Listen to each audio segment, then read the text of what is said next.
आपका स्वागत है पाठक इंस्टीट्यूट के यूट्यूब चैनल में।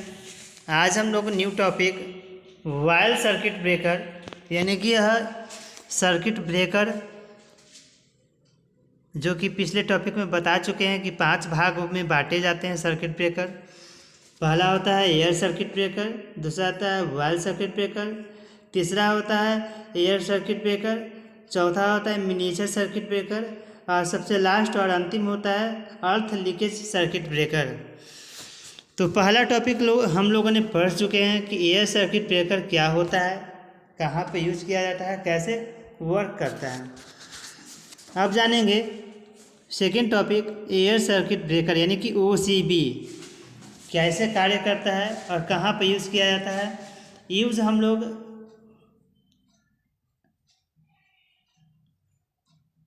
बड़े बड़े कारखानों में और पावर हाउस में यूज किया जाता है। OCB कार्य करता है सर्किट को ब्रेक करने में और जोड़ने में। यह तेल में डुबोया हुआ रहता है। OCB जो है वो तेल में डुबाकर ही रखा जाता है ताकि वो इंसुलेटर का वर्क करे, वो इंसुलेटर की तरह काम करे। इसमें तेल का लोड खोलते समय यानी कि जब लोड डाला जाता है तो जब तेल खोलते हैं तो इसमें जो आर्क यानी कि जो रिएक्शन करता है, अलग से जो एलॉयड बनता है उसे रोकता है यह। और इसमें 1200 एम्पियर से 11 किलो वोल्ट तक का सर्किट ब्रेकर लगाया जाता है। जैसे कि नीचे फिगर में दिखाया गया है कि सर्किट ब्रेकर में स्थिर घूमने वाले और फिक्स रहने वाले 2 कंडक्ट लगाए होते हैं। ये कंडक्ट तेल में डूबे हुए रहते हैं। जो कंडक्ट लगा हुआ रहता है यानी कि जो एक सर्किट को ब्रेक करेगा, जो सर्किट को ब्रेक करेगा और जो कंडक्ट करेगा, जोड़ेगा यानी कि ऑन एक ऑफ करेगा, वो क्या होता है, एक फिक्स होता है। ऑफ करने वाला फिक्स होगा, ऑन करने वाला मूवेबल होगा। यानी कि जब मूव करेगा तभी तो वो ऑन होगा। एक होता है main air circuit controller chamber यानी कि जहाँ से ऑन ऑफ होगा उसको वो कंट्रोल करेगा, यानी कि एक मेन स्विच। क्योंकि अगर स्विच नहीं दिया रहेगा तो ये कंडक्ट होते हुए भी यह बेकार है, क्योंकि वो ऑन ऑफ हम कर नहीं सकते हैं उसको। फिर उसे हमें खोलना पड़ेगा, फिर तब उसमें कंट्रोल बोर्ड को उसमें पैनल से मेन स्विच ऐड करना पड़ेगा, उसमें असेंबल करना पड़ेगा। इसमें DC सप्लाई परिपथ में जोड़ते हैं यानी कि डायरेक्ट करंट परिपथ जोड़ने के लिए यह वायल सर्किट ब्रेकर काम किया जाता है, यूज में लाया जाता है। ये AC पर ज़रूरी नहीं है, यानी कि यह AC पर ज़रूरी नहीं है कि यह AC फ्रीक्वेंसी पर ही काम करे, लेकिन AC फ्रीक्वेंसी पर यह 50 हर्ट्ज पर वर्क करेगा। यह 100 बार शून्य होता है, यानी कि 100 बार ऑन या ऑफ करेंगे तो जब ऑन करते हैं तो क्या होगा, उसमें 220 वोल्ट तक कैपेसिटी है कि वो किलो वोल्ट तक वो अपना सप्लाई लेगा। लेकिन जब ऑन करेंगे या ऑफ करेंगे तो क्या हो जाएगा, वो शून्य हो जाएगा। क्योंकि हमें मालूम है कि कोई भी वस्तु या स्थिति एक ऐसी होती है जहाँ पर एक ब्रेकिंग पॉइंट होता है जहाँ पर वो शून्य हो जाती है। अब जानेंगे कि वायल सर्किट ब्रेकर के लाभ क्या हैं। एडवांटेज ऑफ यूज वायल। सबसे पहला पॉइंट है कि कॉन्टैक्ट बिंदुओं में तेल इंसुलेटर की तरह काम करता है। जैसे ऊपर हम बता चुके हैं कि तेल में डुबाया हुआ रहता है, इसलिए ताकि वह इंसुलेटर की तरह काम करे और उसमें अलग से रिएक्शन न कर सके। और जो भी उसमें इंसुलेटर लगाया हुआ रहता है, जैसे PVC हो या कपड़े का बना हुआ उसमें इंसुलेटर लगाया हुआ रहता है, तो जब तेल में डुबो देते हैं तो इंसुलेटर की शक्ति पावर बढ़ जाती है। तेल आर्क की ऊर्जा को खोकर इसे बुझा देती है। आर्क की ऊर्जा यानी कि जो रिएक्शन करेगा, जो उससे अलग यानी कि जो दूसरा एनर्जी उत्पन्न होगी, वो तेल उसे क्या करता है, बुझाने का काम करता है, उसे खत्म कर देती है और अलग से रिएक्शन नहीं होने देती है। इस कंडक्टर को आसानी से इधर उधर या ऊपर नीचे आसानी से ले जा सकते हैं, क्योंकि इसमें एक मूवेबल होता है, एक फिक्स होता है। मूवेबल को क्या करेंगे, ऊपर से आसानी लेके जा सकते हैं और नीचे लेकर आ सकते हैं। हानियाँ क्या होती हैं कि तेल गर्म होकर आग पकड़ लेती है, क्योंकि इसमें तेल ही डाला हुआ रहता है। तो जब ज़्यादा हीट होगा, ज़्यादा यूज़ तो होना ही है, क्योंकि यह करंट इसमें लगातार फॉलो होते रहेगी। लेकिन ज़्यादा जब हीट हो जाएगी तो वो आग पकड़ लेगी। फ्रिक्शन के कारण भी आग पकड़ सकती है, या हमारे अगल बगल का यानी कि एटमॉस्फेयर जब हीट हो जाएगी और जब करंट फॉलो हो रही है तो दोनों तरफ से हीटिंग मोमेंट होगा और वो आग लग सकती है। तेल को स्वच्छ रखना पड़ता है और टैंक में तेल की लेवल कई बार चेक करना पड़ता है, यानी कि देखना पड़ेगा टैंक आधा है या फुल है, या जब आधा होगा उसे चेक करके फुल करना पड़ेगा, क्योंकि इसकी कैपेसिटी कम हो जाएगी। अब दूसरा पॉइंट जानेंगे कि एयर सर्किट ब्रेकर क्या होता है। एयर सर्किट ब्रेकर, इसके नाम से ही पता चलता है कि ये हवा पर कार्य करेगा।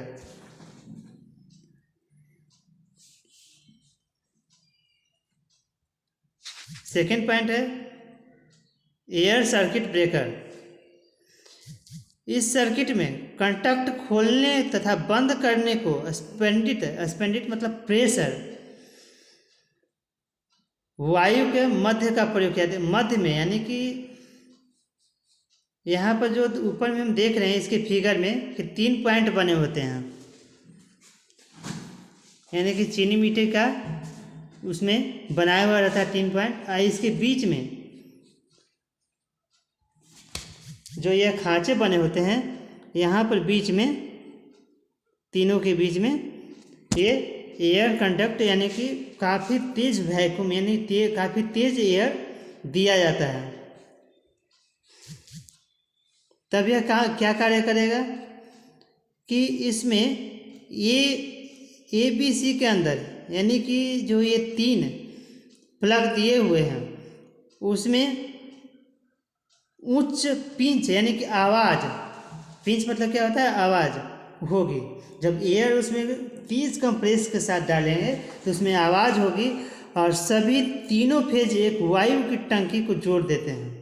यानी कि जब आवाज़ होगी, जब प्रेशर उसमें डालेंगे तो वह एक दूसरे की टंकी के साथ जुड़ जाएंगे और इसे बंद करने की एक यंत्र होती है। यानी कि इसमें भी एक स्विच दिया हुआ रहेगा जिसे हम ऑन या ऑफ कर सकते हैं। अब थर्ड पॉइंट जानेंगे, यानी कि इस टॉपिक से थर्ड पॉइंट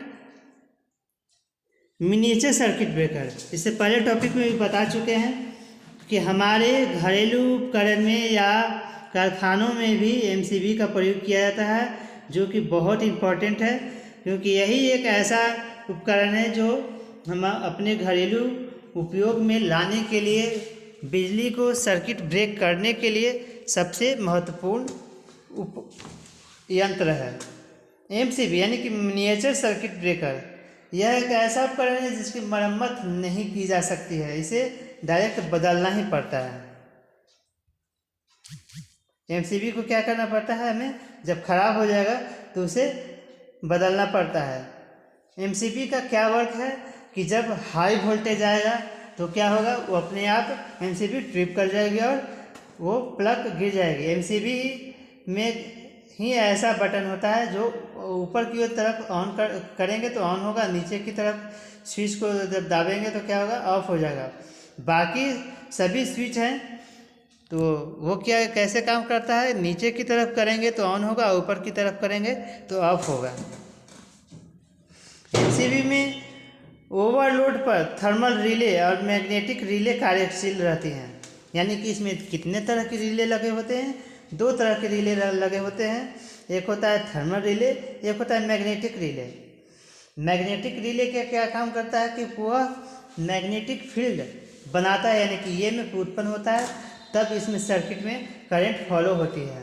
और थर्मल रिले का क्या काम होता है कि वो कंट्रोल करता है बिजली को कि कितना आपको सर्किट में, यानी कि जहाँ से हम पंखे का स्विच कंट्रोल करने के लिए बनाए हैं वो कार्य करेगा। और उसे वो बताएगा कि आपको 220 वोल्ट ही चाहिए तो 220 वोल्ट ही मिलेगा, उससे ज़्यादा आएगा तो हम ट्रिप कर जाएंगे, यानी कि एमसीबी ट्रिप कर जाएगा। एमसीबी अनिवार्य रूप से टेम्पर रोधी होता है। टेम्पर मतलब वो विद्युत को उतना ही सप्लाई करेगा जितनी आवश्यकता है और बाकी को वो अलग कर देगा। एमसीबी सामान्य उपयोग होने वाले फ्यूज और पुनः तार लगाने वाले फ्यूज की अपेक्षा अधिक सुरक्षित होता है। यानी कि जैसे हम लोग फ्यूज का उपयोग करते हैं तो उसमें क्या होता है कि एक बार जब फ्यूज गल जाती है तो उसे हम फिर से यूज करते हैं, उसमें लगाते हैं और फिर लगाते हैं। यानी कि जब जल जाता है तो तार बदलने के बाद उसमें कॉपर का लगाने के बाद फिर इसको यूज कर सकते हैं। लेकिन क्या होता है कि यह सुरक्षित है, इसमें जब ज़्यादा हाई वोल्टेज आएगा तो वह ट्रिप कर जाएगा और जब सामान्य वोल्टेज है तो आपको लगातार फॉलो और करंट को देते रहेगा। इसे बारी बारी बदलने की आवश्यकता नहीं है, जब यह ख़राब होगा तभी इसे बदल सकते हैं। ये प्लग डिजाइन में भी मिलते हैं, यानी कि जिस तरह से हम लोग प्लग खोजते हैं उस डिजाइन में भी मिलते हैं। जैसे हम लोग ने पढ़ा था कौन सा किटकैट फ्यूज के बारे में, उस तरह के डिजाइन में भी आते हैं ये। इसमें ऊर्जित स्थिति में भी बस बार में डाला जाता है, अतः इसे बदलना आसान होता है। बस बार मतलब क्या होता है, जिस तरह से बस में पहिए देखते हैं ना, उसे आराम से हम लोग बदल सकते हैं और लगा सकते हैं। उसी तरह से इसमें होता है कि एक लोड दिया हुआ रहता है। लोड यानी कि पहले जो मेन जहाँ से हम लोग पोल पर से तार खींचते हैं वो डायरेक्ट मीटर में जाता है, उसके बाद फिर आपको एनसीबी में लगा दिया जाता है पूरा मकान का लोड डालने के लिए। तो सबसे पहले क्या होगा, अर्थ जोड़ेंगे और उसमें जो मेन आपका लाइन आया वो, और उसके बाद फिर घर का लोड उसमें डालेंगे, तब यह वर्क करेगा, नहीं तो नहीं वर्क करेगा। अब चौथा पॉइंट है कि एमसीबी के अतिरिक्त परिपथ की सुरक्षा होती है। अतिरिक्त परिपथ का कहने का अर्थ ये हुआ, उसमें जितने भी घर का हो गया या पूरा बिल्डिंग का हो गया, उसमें एमसीबी में जोड़ने पर वह सुरक्षित रहता है, क्योंकि वह अतिरिक्त वोल्टेज यानी कि जब हाई वोल्टेज आती है तो वो अपने आप ट्रिप कर जाती है। सबसे इम्पोर्टेंट है कि यह मकान या आवास, यानी आवास मतलब पूरा जो आपका बिल्डिंग हुआ या एक छोटा सा कमरा में एमसीबी का प्रयोग कर सकते हैं। बाकी जितने भी हम लोग अभी तक सर्किट ब्रेकर पर हैं, एयर ब्लास्ट सर्किट ब्रेकर हो या आपका वायल सर्किट ब्रेकर हो या एयर सर्किट ब्रेकर हो, ये सभी को हम अपने घर में या बिल्डिंग में यूज नहीं कर सकते हैं, क्योंकि हमारे लिए लाभदायक नहीं है। यह विद्युत बिल नहीं दिया जाता, अपितु इसे कार्य की युक्ति में उपलब्ध की जाती है, यानी कि हम लोग यूज कर सकते हैं।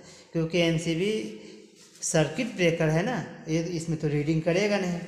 रीडिंग करने के लिए क्या होता है, रीडर मशीन लगाया जाता है, जहाँ से वो आपको बताते हैं कि कितनी यूनिट बिजली आपको उठानी है या कितनी उठ रही है।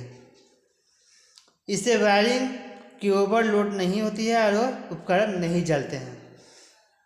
यानी कि जब यह ब्रेकर यानी कि एमसीबी उतना ही करंट को फॉलो करे जितनी आपको आवश्यकता है, तो ओवरलोड तो होगा नहीं। और जब किसी फॉल्ट के कारण जब ओवरलोड करंट आती है तो अपने आप ट्रिप कर जाएगी। इस तरह से आपका घर सुरक्षित रहेगा और आप भी सुरक्षित रहेंगे, शॉर्ट सर्किट नहीं हो पाएगा। और सबसे लास्ट टॉपिक है कि जानेंगे कि हम एमसीबी का उपयोग कहाँ कहाँ पर कितने फेज में एमसीबी की धारा कितना निर्धारित किया जाता है। तो इस प्रकार है। सबसे पहला है कि एयर कंडीशन 1 टन का हो या 1.5 टन का हो, तो 1 टन में 10 से 15 एम्पियर का एमसीबी प्रयोग किया जाता है। अगर 1.5 टन का एयर कंडीशन हो यानी कि हम लोग जैसे बोलते हैं एसी, तो उसमें 15 से 20 एम्पियर का एमसीबी उपयोग किया जाता है। रेफ्रिजरेटर यानी कि जिसे हम लोग फ्रिज बोलते हैं, 165 लीटर में 285 लीटर में आता है या इससे भी अधिक में आता है, तो 165 लीटर से 195 लीटर तक में क्या 1.5 एम्पियर का एमसीबी लगाएंगे। और उससे अधिक होता है तो 2 एम्पियर, 16 एम्पियर या 32 एम्पियर तक का एमसीबी उपयोग कर सकते हैं हम लोग। ओवन या ग्रिलर, ओवन का कहाँ पर यूज़ करते हैं हम लोग? उसमें खाना को गर्म करने के लिए उसमें रखते हैं, या पका खाना हो तो उसमें रखेंगे तो वो पक जाएगी। उस ओवन में या ग्रिलर में 4500 वाट से, यानी कि जब 4500 वाट जब उसमें लोड डालेंगे तो कितना एम्पियर का एमसीबी लगेगा? 25 से 30 एम्पियर तक का एमसीबी उसमें चाहिए। ग्रिलर, तो ग्रिलर में 750 एम्पियर का 1750 वाट, यानी कि इतना वोल्टेज वो लेगा और वो 10 एम्पियर के एमसीबी पर कार्य करेगा। केवल ओवन, अगर केवल एक सिंगल ओवन होगा तो उसमें 750 वाट उसमें विद्युत खपत होगी और 5 एम्पियर का एमसीबी लगाएंगे। हॉट प्लेट,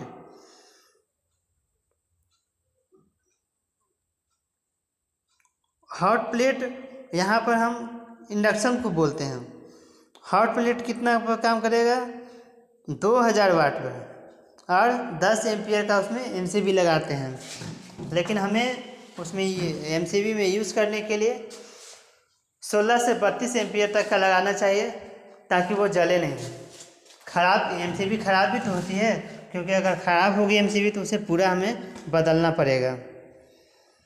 फिर होता है वॉशिंग मशीन या रूम हीटर। रूम हीटर के लिए 1000 वाट या 2000 वाट हमें वोल्टेज चाहिए और उसमें 5 एम्पियर से 10 एम्पियर तक का यूज़ करते हैं एमसीबी।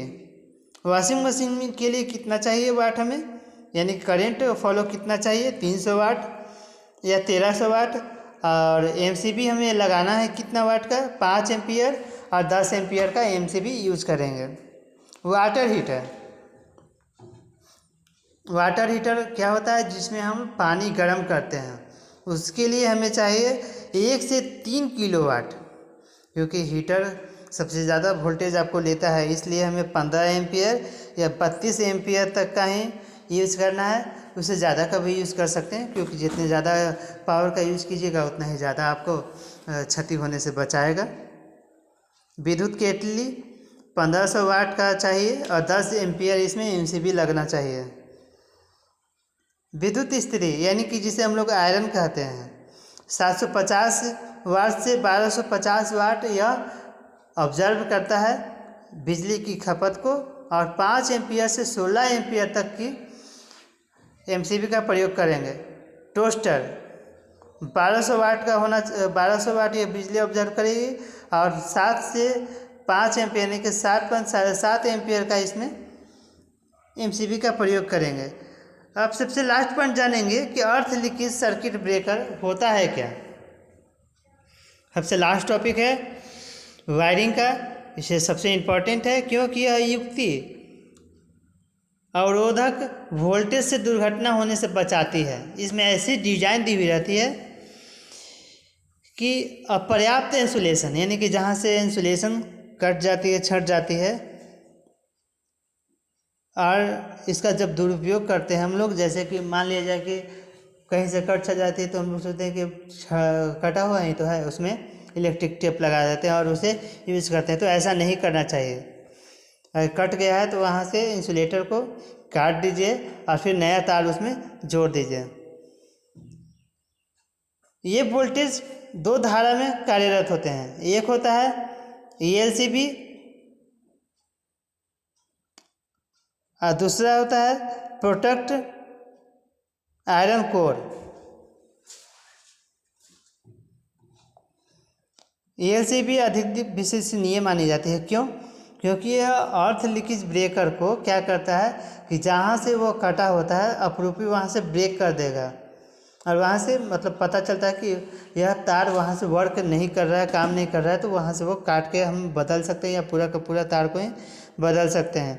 यह घरेलू वायरिंग में कई स्थानों पर लगाया जाता है, यूज़ किया जाता है।